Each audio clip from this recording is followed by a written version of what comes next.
일어나야 하는데. 야, 좋아요. 자, 오늘 예수님께서 제자들에게 말씀을 하시거든요. 근데 깜짝 놀라요. 충격적인 얘기를 이제 하셔요. 무슨 말씀을 하시냐면 튼튼하게 잘 지어져 있는 성전이 무너질 거라고 제자들한테 얘기를 하시는 거예요. 이때 지어져 있던 성전이 어땠는지를 딱 알고 나면 이 성전이 무너질 것이라는 이 말이 얼마나 충격적인 얘기인지 이해를 할 수 있을 겁니다. 자, 이때 지어져 있던 성전을 뭐라고 부르냐면 헤롯 성전이라고 불러요. 이것이 얼마나 크고 거대했는지 우리가 잘 알고 있는 왕이 한 명 있는데 솔로몬 왕 알고 있죠? 솔로몬 왕 때 있었던 일과 비교를 한번 해보겠습니다. 지혜의 왕이라고 불렸던 이 솔로몬 왕도 하나님 나라를 위해서 성전을 지었거든요. 당시 이 성전도 굉장히 대단하고 대한 성전이었어요. 무려 7년 반이라는 시간을 걸쳐서 성전을 지었습니다. 여러분들 초등학교 6년 다니는 그 기간보다 더 길게 성전을 지을 거예요. 엄청 오랜 시간 동안 성전을 짓는 거죠. 자, 그런데 깜짝 놀라지 마세요.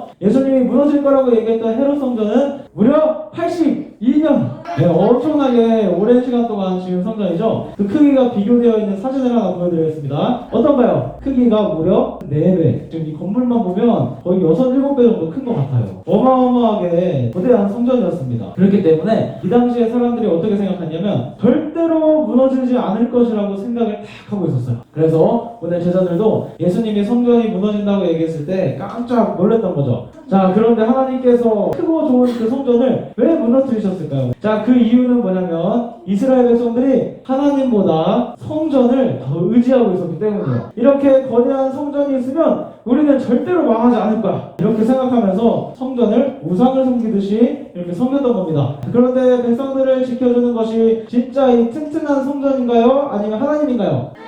그렇죠. 하나님이 지켜주시는 거죠. 그런데 제자들까지도 성전을 의지하면서 내가 성전에 있으면 안전할 거야, 이렇게 생각을 하고 있었던 거예요. 야, 그런데 놀랍게도 깜짝 놀라지 마세요. 이런 마음이 우리들에게도 있습니다. 이것은 절대 무너지지 않을 거야. 이것은 절대 사라지지 않을 거야. 이것만 있으면 나는 행복할 수 있을 것 같아. 이렇게 하면서 의지하는 것이 있죠. 뭐가 있어요? 가족, 그리고 또 내 친구, 사용할 수 있는 물건, 나한테 편안함을 주는 것들, 이렇게 많은 것들이 있죠. 그런 것들을 성전처럼 하나님보다 더 의지하면 이제 문제가 되는 거예요. 자, 그래서 오늘 예수님께서는 성전과 같이 하나님 말고 의지하는 모든 것들 다 어떻게 해야 된다? 와르르 무너져야 된다, 이렇게 얘기를 하시는 겁니다. 자, 무너지지 않을 것이라고 생각했던 것이 무너지게 되면요, 그때부터 어려움을 겪게 되는 거예요. 자, 한번 생각해 보세요. 내가 의지했던 부모님이 이렇게 갑자기 아파요. 이렇게 되면 너무나도 당황스럽고 또 두려운 마음이 들죠. 그리고 내가 함께 시간을 보냈던 친구가 떠난다면 어때요? 이 친구랑 헤어진다고 생각하면 쓸쓸하고 안타까운 마음이 드는 거죠. 자, 오늘 말씀에 등장하는 제자들에게는 이런 것이 바로 성전과 같은 것이었어요. 크고 놀랍고 튼튼하다고 여겼던 성전이 이렇게 무너지게 된다면 갑자기 혼란스럽고 두려운 마음이 생기는 겁니다. 이런 일에 대해서 예수님은 오늘 진짜 중요한 얘기를 해주십니다. 이거 잘 들으셔야 돼요. 자, 예수님께서 뭐라고 하시냐면요, 이 무너지는 일, 이런 일이 일어나도 너네 두려워하지 말라, 이렇게 얘기를 하시는 거예요. 이렇게 말씀하시는 이유는 그런 일들이 어떤 일? 무너져야 되는 일이 있어야 되는 일, 반드시 일어나야 되는 일이라고 얘기하시는 겁니다. 자, 오늘 우리가 이 말씀을 진짜 잘 기억해야 돼요. 이 말씀은, 자, 이스라엘 백성들은 튼튼한 이 성전이 있었기 때문에 하나님을 의지하지를 않았어요. 그러니까 이것이 무너져야만 하나님을 의지하게 되는 것이죠.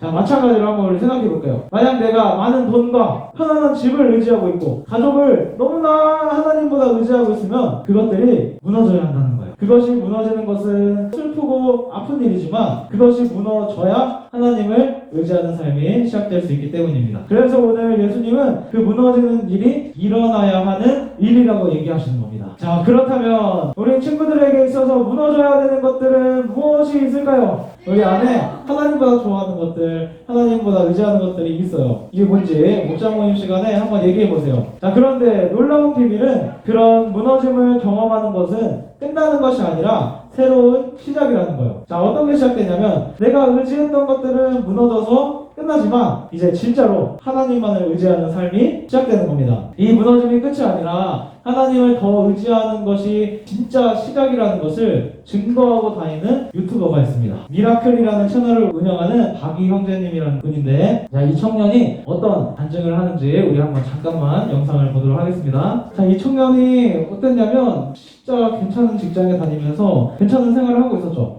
자, 그런데 하나님께서 이 청년의 무엇을 무너뜨리셨어요? 건강을 무너뜨리셨어요. 몸에 아무런 감각이 느껴지지가 않는 거예요. 여러분, 이것을 새로운 시작이라고 얘기할 수가 있나요? 도저히 새로운 시작이라고 얘기할 수가 없죠. 자, 그런데 하나님께서 그런 무너짐을 통해서 하나님만을 의지하게 하는 삶을 다시 시작하게 하신 거예요. 지금은 유튜버로 이렇게 활동하면서 이제 모든 사람들에게 하나님을 전하는 귀한 일꾼으로 쓰임을 받고 있는 것이죠. 자, 여러분, 이 안에 진짜로 놀라운 비밀이 있는 거예요. 하나님의 무너뜨림을 딱 경험하고 나니까 어떻게 돼요? 이제 다른 사람의 구원을 위해서, 다른 사람에게 기적을 전하기 위한 이런 인생을 살기 시작하고 있는 겁니다. 자, 그러니 여러분, 살아가면서 하나님이 나에게 어려움을 딱 주신다면 오늘 말씀대로 두려워하지 않기를 바라요. 왜냐하면 그것은 끝이 아니라 새로운 시작이기 때문입니다. 내가 하나님만 의지할 수 있도록 기회를 하나님께서 주시는 거죠. 그러니 우리 친구들, 우리 모두가 오늘의 말씀을 잘 기억해가지고 우리 어려움 속에서도 우리 하나님 바라보면서 인내하고